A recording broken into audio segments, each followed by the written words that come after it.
आज हामी बनाउन लागिरहेको छौं पनिरको अन्डा। यसको लागि मैले आलु उसिने, आलु पाकेपछि मैले मजाले ग्रेट गरे आलु र पनिरलाई। यसलाई नुन हालेर म्याश गरे मजाले, सबैतिर नुन लागिन्जेल। अनि यसमा मैदा पनि हाले र छुट्टै हर्दी हालेर चाहिँ एग यल्क बनाए। यसरी गोलो गोलो चाहिँ मैले एग यल्क बनाए, भित्रको रानी है। रानी बनाएपछि त्यसलाई अन्डाको आकार दिनुपर्ने हुन्छ। अनि यसरी पनिरको चाहिँ व्हाइट पार्टले चाहिँ मैले यसरी अन्डाको आकार बनाएको थिएँ। अन्डाको आकार बनाउँदाखेरि चाहिँ हामीले एकदम केयरफुली बनाउनु पर्छ है, अन्डा जस्तो शेपमा।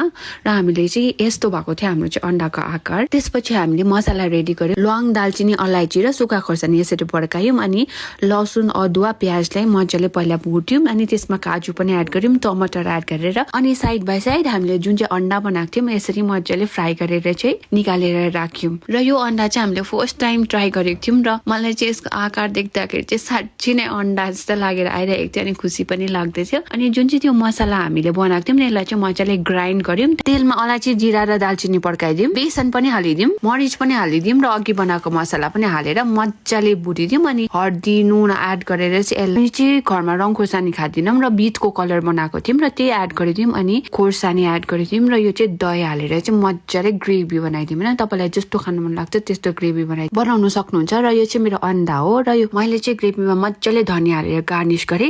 अनि रेडी भयो मेरो सबै र मजाले खाए, मिठो भएको थियो यो चाहिँ।